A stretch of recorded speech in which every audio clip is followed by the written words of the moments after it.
tells an interviewer that he likes to film himself without a shirt on. It will discipline himself not to eat junk. And then by early 2024, the fragrance community starts noticing that he looks a bit different. Great job for the output, I guess. A for effort. Disclaimer, this video is educational and informative in nature. Do not contact anyone shown in this video. Also, this video is discussing steroids. Do not use steroids. This is entirely for educational and entertainment purposes only. This guy right here used to be one of the most high energy individuals on the entire internet. Going viral for being in a white suit screaming power and doing one-arm push-ups in parking lots and telling you that he doesn't do drugs and his only addiction is quail eggs. Hi guys, Jeremy Fragrance here. You smell this, baby? I want to sleep with a woman right now. I put on the underwear again and I started crying like a bitch. The guy who went viral for smelling fragrances, spitting out weird things from his mouth during a video. He sold you $120 bottles of cologne that costed him $5 to make, and now the bro has something going on. I don't know what it is. We're going to talk about it. He posted this shirtless picture in the snow, and you can literally count his ribs. Best fragrance for cold weather. It's the best fragrance for as well warm weather too. My idea is you just wear the best fragrance everywhere you go. Have a good day, guys. And every single comment on all of his posts are asking questions like, what happened? So let's figure this out together, shall we? Let's go through a little deep dive and get to the bottom of this, because a lot of people think it's Ozempic and he's just blasting Ozempic, but there's way more history to Jeremy Fragrance than you might actually imagine. Okay, so if you're not a fragrance guy, you might have no idea who this is. So let me get you up to speed as fast as I can, because honestly, the story is half the reason that this video is worth making. Now, Jeremy's real name is actually Daniel. He was born in 1989 in Germany. He's a Polish immigrant with a family who lives there. And here's the thing that nobody remembers, and I think is actually pretty freaking wild, is he started out as a member of a boy band. I'm not even kidding you. A lot of people don't understand this. He was in a boy band that was actually pretty infamous. It didn't do well, it flopped, but it was at least halfway decent. They made a solo, he tried to at least, it didn't do so well. The second band flopped, which was called the Golden Circle. Insert like 3 seconds editor, you'll understand why it flopped pretty quickly.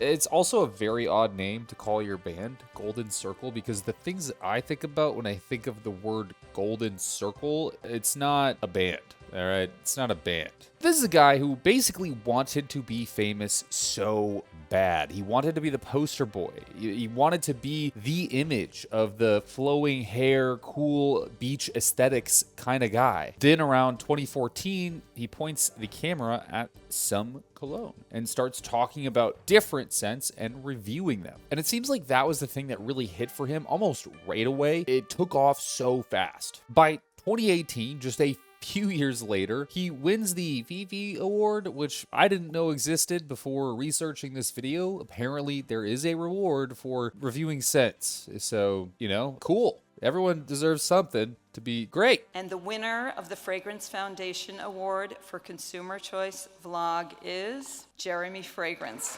5 reasons to wear fragrances. Wow. In person. Unbelievable. Whew. Okay, so you have to know I'm German, I'm from a little German town, and you have to see the internet makes everything possible. I just made a video starting out talking about fragrances. Back in the days, I just wanted to see how to be more attractive, how to style my hair. I got into fragrances, and then the views came, the subscribers came, and then this is now my full-time job. This is my journey, this is my lifetime thing. And now I'm in New York getting this thing. basically, this is the Oscar of the perfume world. He launched his own brand, Fragrance One, with one of the most legendary perfumers alive. It was an impressive brand and actually still is. The prices are astronomical, okay? Astronomical. I don't know about you. I'm getting Tom Ford over this thing, all right? And Tom Ford's pushing it, all right? I'm getting most of my shit from Alibaba. I don't want to spend over $20 on some cologne. Like, what? I barely get to leave the house, let alone go out around people, like, who could smell me, get close enough. That. He actually asked for 25 grand on a Kickstarter. He actually ended up raising $780,000. And the bottles of cologne that he sold, he was selling them for, like I was saying, and you can see an astronomical price. And at the time was an astronomical price. This was pre-pandemic, okay? He was selling it for a shit ton back then. And he was basically only spending a few dollars, essentially $5 on his product. So he was upcharging. The margins were insane. I'm sure this is with a lot of brands out there, but he was really, he was printing money. Let's be frank. And that's really all it took. The man started to build a character online, branding himself as the fragrance guy, and it worked really, really well. But he really did know how to grab the audience, because the more time that went on, the more exotic his actions got on camera.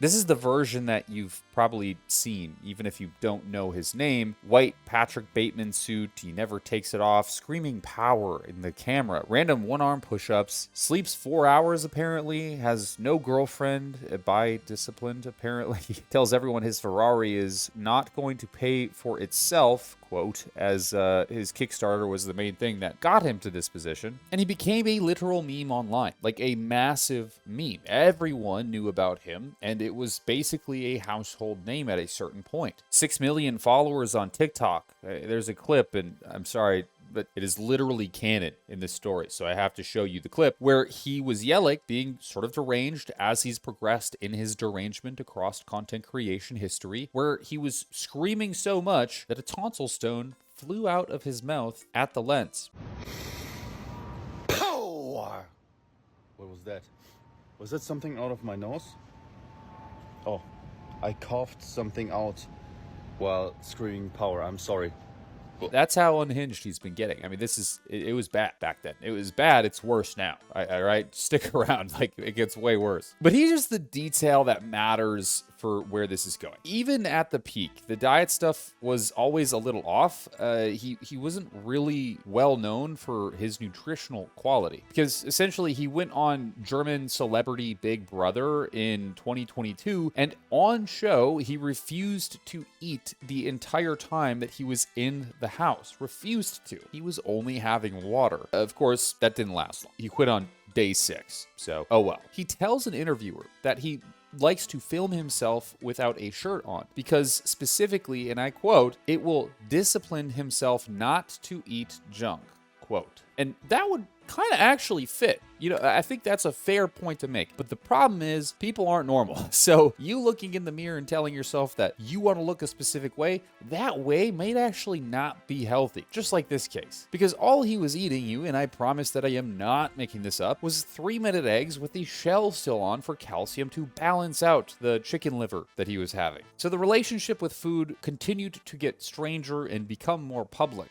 Years before he ever started to look very gaunt, like we showed at the very start. Hold on to that, though. It's pretty much the whole point we're talking about this guy. So then it starts falling apart. You might be thinking it fell apart, but it gets so much worse. Late in 2023, he flies to New York and he goes to Young Republicans Gala, and he posts selfies with a bunch of German far-right figures. There was a lot going on for him around this time too. He had a documentary coming out. His publisher had a book for him. Both of them simultaneously basically backed away from him after this political stuff that he kind of not really intentionally got engaged with. I'm not sure the whole situation. It's a lot of German stuff that I'm unfamiliar with, but he basically got unplugged from a lot of assets, more or less. He'd also a year earlier throw his brother out of the company completely. The brother, who later interviewed and said that he basically had gotten thrown out because he expressed worry for Jeremy's mental health, and Jeremy didn't like hearing it. He constantly thought of it as sort of a encroachment into his own lifestyle, and he doesn't understand how Jeremy is trying to live. Jeremy's brother, that is. So he kicks him out of the business, just says, see you later, bro. We're family, but I'm cutting ties. And then by early 2024, the fragrance community starts noticing that he looks a bit different. He's bloated, puffy. You know, the production quality of his videos is cratering. I mean, it doesn't seem like anything's scripted anymore. The suits replaced with mullets and Jesus Christ. It's a complete shift. And just speaking from anecdotal experience here, in a family of alcoholics, it's a situation that isn't awesome, right? So I've seen kind of what happens to people when they do abuse drugs and alcohol. And it is very much like the puffy face that Jeremy started to express as he continued to move through his content creation journey. One commenter says, dude got high huffing himself, which he was known for basically sniffing the fragrances that he would spray extremely close, like almost inhaling those fragrances into his nose directly. Somebody says the tonsil stone happened, which is a serious event, and like I said, very canon. But then several comments mention about cocaine. Cocaine happened. He would constantly make jokes about this in reference to people thinking that he was on cocaine, but he also just would do things in videos where it's obvious he wasn't trying to troll that made it pretty suspicious. You know, made it look like he was probably taking quite a few bumps of cocaine throughout the day. Cocaine was in this man's meal plan instead of protein. It's just protein powder, all right, guys? However, he has denied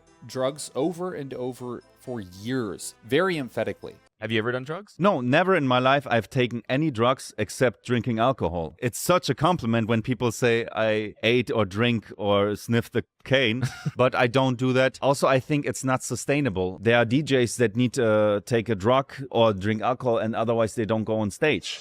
You're looking at one. Whether you guys buy that or not is up to you. My personal interpretation, it's highly unlikely that that's the truth. And then through 2025, YouTube gets a hold of him. Reddit gets a hold of everybody, gets a hold of him and starts making downfall videos because he had this weird physical transformation where he went from like attractive, genuinely an attractive guy to being bloated and sort of, I don't know, like unhealthy looking to then in 2025 and into this year, very emaciated, like very emaciated and very clearly underfed. At the time, it was an entire genre of video back in like early 2025. I mean, 2024 even. This was a common theme of video that you would see basically everywhere talking about Jeremy Fragrant. His life was now ruined or something like that. You see this everywhere, right? And I try to stay away from these thumbnails, but they work. And after a while, the comments in these videos stopped being as much of jokes as they were shouts of concern. Is he okay? I hope he's fine.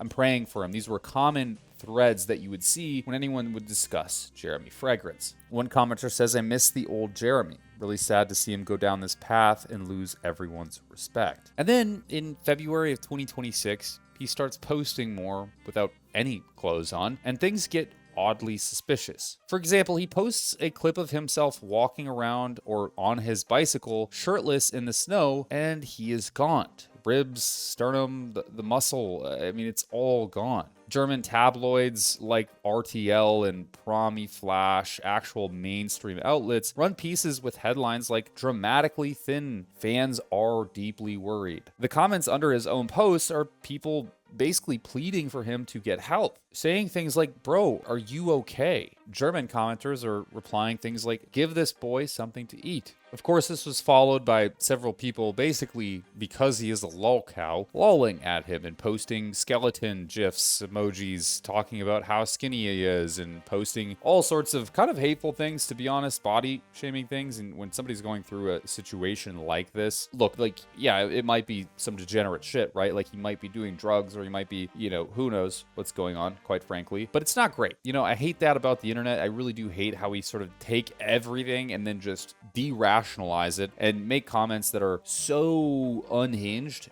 that it could damage people, like genuinely damage people. Obviously, not in a super solidified state. You know, he's not doing the hottest and then amplifying that by 2,000-3,000 comments on every post. I imagine it fucks with him quite a bit. But these news outlets that were posting about his sort of random and shocking change physically also tried to reach out to him, to do interviews, to get comments, to see what he had to say, and he refused all of them. He just kept posting fragrance ads. And we fast forward to now, and it's only gotten so much more worse. He looks worse so much. I mean, dude, it's actually concerning, and genuinely, it's not safe. He has neurotic levels of posts going up. I mean, we're talking several a day. Some days it's like 5 to 6 posts a day. There's several of them if you just scroll through his page talking about God, or posting random videos of him sort of mumbling on about something, or just posting weird selfies of him shirtless or clothless or wearing a thong. I honestly don't know like what's going on in the background if he has somebody doing this for him, but impressive. I mean, I could have posted like that, so great job for the output, I guess. A for effort. But he looks tiny. He looks unwell and unkept. He looks disheveled. When we compare this to what he used to look like, it was absolutely completely different. This is shocking. The amount of time that has passed from those before photos should not have aged somebody so badly. Clearly, there is a large degree of oxidative stress, lack of nourishment, and a whole lot more probably going on in the background. We talk a lot about this with steroid abusers, is that these steroids themselves cause a great deal of oxidative stress, as well as change many other mechanisms inside the body, but that's not exclusive to steroids. Any drug use will generally increase oxidative stress and cause similar issues with long enough exposure. Alcohol is a great example of this. And people have started to post more about this on Reddit, on YouTube, on all sorts of places, because it's gotten genuinely concerning. He's been showing dancing clips of him with his body completely out, looking empty, looking like a ghost of his former boy band self. Pictures like this, which is, brother's got to put that shit away, man. Like, what the? That's Jesus. What the general consensus has been is that something is not right. I've seen a lot of people mention GLP-1s and that he's definitely exposed himself to them as they've swept across the United States in mass, and it's now something that everybody does. I don't think that's the case here. GLP-1 drugs are everywhere, and they genuinely do cause a very specific look, which you could say Jeremy does follow suit with. When you drop weight extremely fast on them, you don't just lose fat, you lose real chunks of muscle. You lose bone mineral density. And the big semaglutide trial, something like 40% of the patients were experiencing weight loss that was mostly lean mass. They lost more lean mass than they did fat mass. Do you know what that means? Like, I think people hear that and they're like, oh, that sucks. No, they got fatter. They got actually fatter by going through the program. But anyways, the typical symptoms of this, the face hollows out, the cheeks suck in, not in the looks maxing kind of way. The temples deflate, you get much more of a skeletal kind of look. And fat usually does leave the face first. Oftentimes you'll see this fat patterning, especially in males, it will leave the face first. You see this in bodybuilders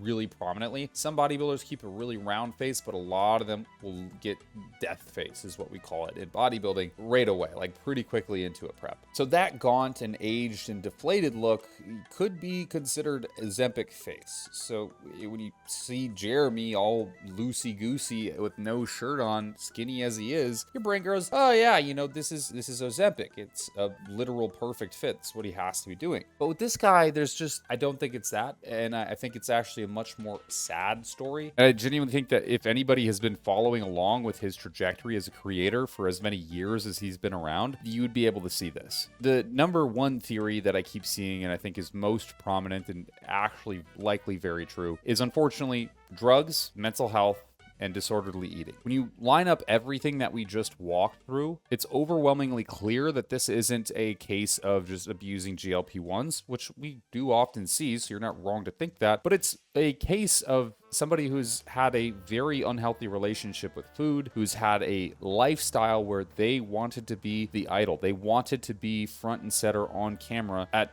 as early as we can go back on the internet, basically. It's basically clear that he's not 100% there. His aspirations, his goals, and the things that he's done to acquire those goals have been extreme. This is a man who refused to eat on national television, who eats eggshells, who films himself shirtless as, quote, punishment to keep himself from eating, whose own brother got kicked out of the company, Like your own blood gets kicked out of the company because you're dissatisfied that he's worried about you. And here's the thing I want you to take home from all this, I guess, is that the end point of this video, the anchor for this video, is that the cost of getting this much weight loss to happen this fast, to stop eating, to stop training, to stop doing the necessities in life, the basic necessities, right? These things should be chores, not necessarily habits. And I don't think people call weightlifting a habit. I think that's a really bad idea. It's a chore. You need to do it every day. It's just like brushing your teeth. But when you don't do these things and you don't eat and you don't have a healthy lifestyle, the cost is lean mass. The cost is bone mineral density. The cost is whatever we're seeing unfold here. It's not good. When you lose weight too fast, you lose muscle. You get gaunt. The face hollows out and you age 10 years in the mirror. Specifically as a male, your HPTA does not have any resources to function. Steroidogenesis itself can't happen. You're not producing testosterone or any analogs of it. You're literally incapable of being a man at this point, like you are. And then if we're talking even more, it's like the neural steroids and the involvement of neurology and neurochemistry, like those alterations are detrimental. And we're talking about severe long-term depression in individuals that have low body mass indexes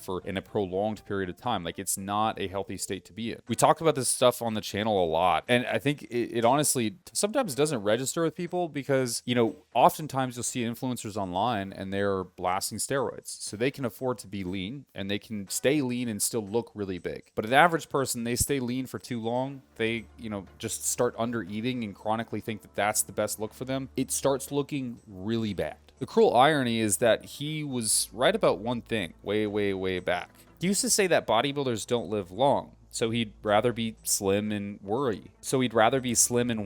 And sure, there's a real point to be buried there. I mean, the higher your body mass index, this is a general correlation that's pretty confirmed in research. The higher your body mass index, usually the lower your life expectancy, unfortunately, even with taller people. This is a true statement to some extent. Being a 300-pound mass monster has its own bill on health. But here, he didn't find balance. He didn't find the center. He just sprinted off of a cliff. He stopped eating. I don't know what he did, right? I don't know what's happening behind the scenes. Like I said, it could be mental health. It could be drugs. It could just be a true eating disorder. But he went from basically a good middle ground to one end of the extreme, and he went deep into it. And unfortunately, you can see that correlation happen as his popularity grows, as well as his income grows. At the end of the day, I think he needs help. And unfortunately, I don't really think anyone can give it to him. When you become the lol cow on the internet, you're kind of solidified in that position for the rest of your life. You can never do anything normal anymore. People will find you, they'll post about you. Even if you don't post, you will be posted about. The comments will never stop coming in. The people will never stop contributing to problems like this. And the lifestyle is obviously not healthy. And I think in some part of the fame, it probably created these issues, but deep down, I do think clearly there's psychological stuff happening. If you ever find yourself in positions like this, where you're doing things that are really deranged to sort of seek this imaginary approval from people, right? You've created this sort of self-perception of what perfect is, and it doesn't match reality, you need help. Okay, like you need help if you're doing extreme radical things that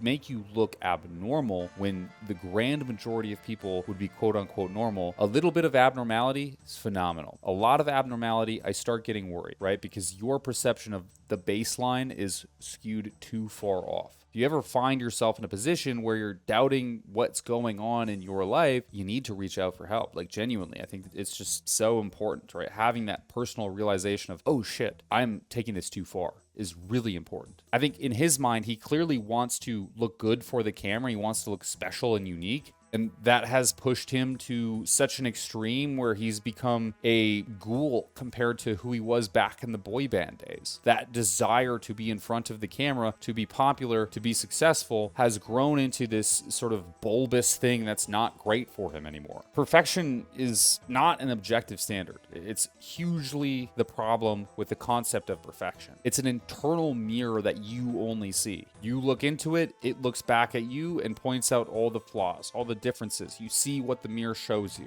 And like one of those circus mirrors that has curves in it, you know what I'm talking about. Sometimes those curves make you look disfigured and disjointed and all sorts of fucked up. It's obviously not reality, but because it's your perception and your little pea brain, it is your reality. And it's hard to realize that, right? Realizing your own reality is false or misinterpreted is really difficult. But if you can stop looking at that funny mirror and start looking out your fucking eyeballs, it becomes a bit easier. And I think that comes with time and growth and ego development and all these different things. But more or less, you need to understand that the concept of perfection is often a self-imaginary concept. It's not a global thing. We may all want to be rich and shit one day and jacked and like all this stuff. And these are general concepts, but the person in those sort of columns of life, who are they and how is that described as perfect, I think is completely different per anyone, basically. Anyways, I often fall into this trap myself. It's sad to see. I think he needs help. And I hope that, you know, if anything, we see him start to rejuvenate, but I don't know if that's actually going to happen. It just seems like ever since he jumped on YouTube and started posting and got extremely popular in 2014, it's just gotten worse over time, as if this was like a linear scale of crazy and it just has kept going, and who knows where it's going to go next. It's like past the screen now, you know what I mean? Fuck it, I don't know. Anyways, I hope you had a great day. Thanks for watching.